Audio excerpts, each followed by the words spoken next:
The Forum at 8 with Xolani Gwala. 8 minutes after 8, welcome to the Forum at 8 here on SAFM, South Africa's news and information leader. A little earlier on this month, Minister Trevor Manuel, the National Planning Minister, spoke at a conference of senior government ministers and managers in Pretoria. And one of the things that he said there was that implementing the National Development Plan and achieving its objectives of radically reducing poverty and inequality in this country will require the development of a competent professional civil service. It was a hard-hitting speech where he also spoke about the principles then as articulated in the National Development Plan, what the principles of a professional civil service will be. Now, the question this morning is, what will it take in this country for us to establish that professional civil service? What are the requirements? And also just how much work needs to be done in order to turn things around and establish that all-important professional civil service.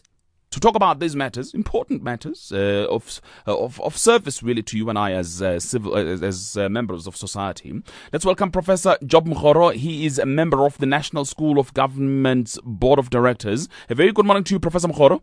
Good morning, Mr. Gwala, and for the opportunity. Much appreciated. Thank you very much for your time here on the program. But also let me welcome Professor Rexin Tagati of the Department of Public Admin at the University of Fort Hare. Professor Tagati, good morning. Good morning, Xolani. Thank you. Much appreciated. Thanks for your time. Here with me in studio, Sam Tsima is the President and Chairperson of Kometsa Group. Good morning to you, Mr. Tsima. Good morning, Xolani, and good morning to SFM listeners. Thank you. Professor Mokgoro, the National School of Government, as far as I understand, is tasked with, among others, professionalizing the civil service. Is that all right?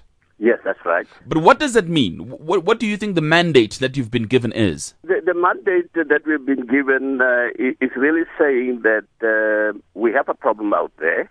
And very briefly, we have a situation where the state budget is shrinking. There are triple challenges, as we all know, of poverty, unemployment, inequality. We have a weakening of the state and emergence of a tender state. We are confronted with the challenges of poor service delivery, prevalence of corruption in all spheres of government, increased citizen expectation of improved service delivery, including innovative delivery tools, experience of violent service delivery protest actions, and bureaucratic inertia in responding to numerous challenges such as these. And the public service we have now is not adequately positioned to deal with these enormous challenges. Professionalization, therefore, means ensuring that we have the necessary capacity in the state machinery, in particular the public service, ensuring that the public service is underpinned by appropriate ethos and culture and attitude towards the public good. And so the fundamental objective of the School of Government would be to conduct learning and development, influence curriculum development in partnership with other institutions in such a way that the objectives for professional public service that really has a frontal attack on these challenges is attained. Right. Prof, I know you said that the current public service is not positioned to deal with the problems that you outlined, but what does that mean? How bad is the public service at the moment?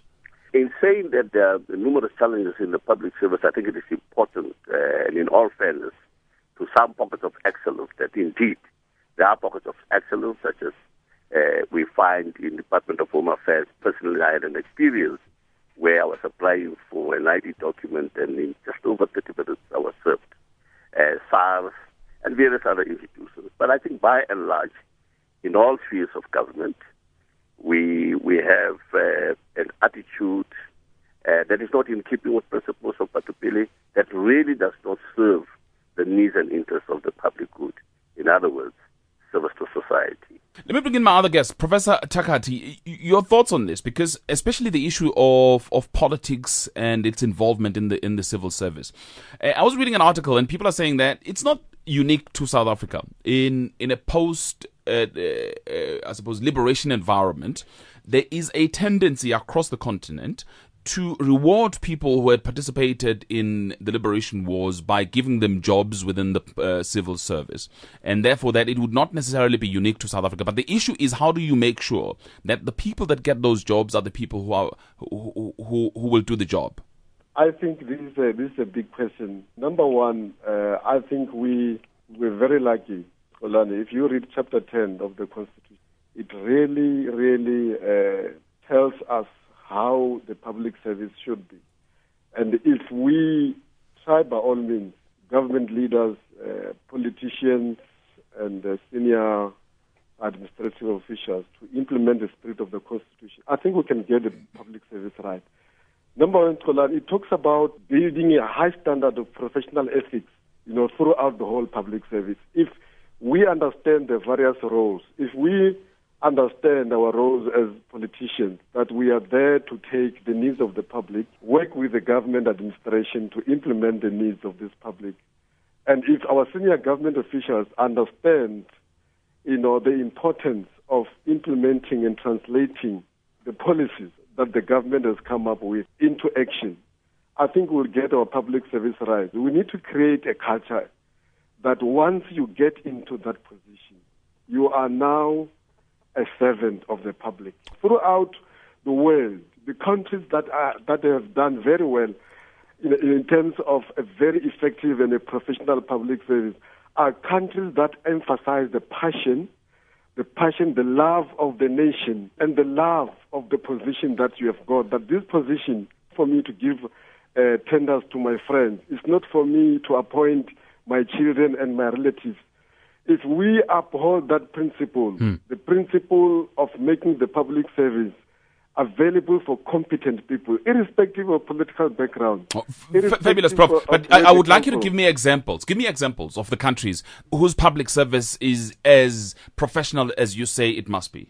Let's go into, for instance, the Swedish public service is very professional. The French is very professional. For instance, in the French public service, anybody who goes into government, when you get a position, you go through the processes, the training, go through the culture, you go through the environment. What does it mean for you to occupy that position? Sure. What are the key policy documents? It is important. It is important. And I'm going to open the lines on 0891 104 208. 0891 104 208. I'll take SMSs at 34701 and emails at kwala@sabc.co.za. Again, Mr. Tsima, I would like us to understand the nature of the public service that we have and why it is what it is before we even consider changing it. And I'm not saying that we should continuously blame the past, but I'm saying the past perhaps may be responsible for what we have now, and how do we deal with those structural issues then within the public service? Absolutely, you're correct, Belani. We need to know where we come from, and we need to know what are the issues that we are dealing with, the current issues which are informed by our history. Yeah. But at the same time, we need to think ahead. So, and it looks like, based on the background given by my two colleagues and also some of the government officials, we have defined the state we want to move to. We have it in the NDP. We have the minister having launched the Public Services Charter, and we have structures put in place like the National School of Government and many other universities that are there. So it does sound like the issues we are dealing with here is about talent that we're deploying in the public services to service the many needs that are out there. By the way, those needs we're talking of are not just the needs of you and I. Even the private sector itself needs the public services sector for it to be able to function. So the question is, how, before even we look at the people that are in the public services that are supposed to service us, the question is, how are they brought into the public services? Is the public services sector a sector that a graduate or a student at university could say, I want to go in the public service because I want to make a career there and I'm passionate about what the public services offer? Let me just take one or two calls, though, before the news headlines. Abdul is in Egurulene. Hello, Abdul. Good morning, Golan, and good morning to your panel and Hi. the listeners. Welcome. Hi. I want to contend that you can't depoliticize the state because the state by its nature serves a political agenda. For instance, you can't have somebody who is a fascist being given the responsibility to lead a democratic or a socialist state. However, with the idea of professionalization, my understanding is that it's about ensuring that the state is able to deliver on the mandate that it is given. Okay. But it also needs a political will. For instance, one of the things that we've had in the country is a shortage of project management. Whereas you can have good policies and programs, but if you can't execute them, you are not showing professionalism. You just come in, you plan, and you can't execute. Let me tell you, Victor says, simple, bring back all those they kicked out.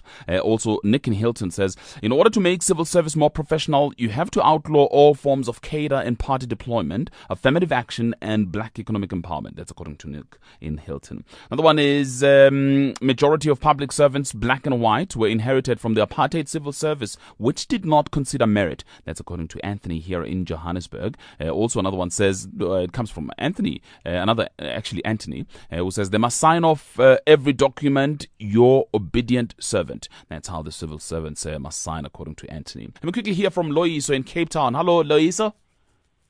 Hi, Kolani, how are you? I'm good. Thank you for your call. Kolani, my problem is that I think we keep on moving from the wrong premise here. Mm-hmm. I think the main problem that South Africa is still faced with today is the fact that we lack the national ideological clarity, because that will also inform what needs to be taught in our schools. Because as long as we still have this education system that does not respond to our conditions, which is borrowed and always come up with policies that are borrowed from elsewhere, we will continue to come up with these recycled suggestions, which will cause problems within themselves. Gentlemen, I've really got to thank you all for your time. Professor Job Mokgoro, a member of the National School of Government's Boards of Directors. Sam Tsima here with me, President and Chairperson of Cometa Group, as well as Professor Rexon Takati, who's with the Department of Public Admin at the University of Fort Hare. I thank you all for your time. The Forum at 8 with Xolani Gwala.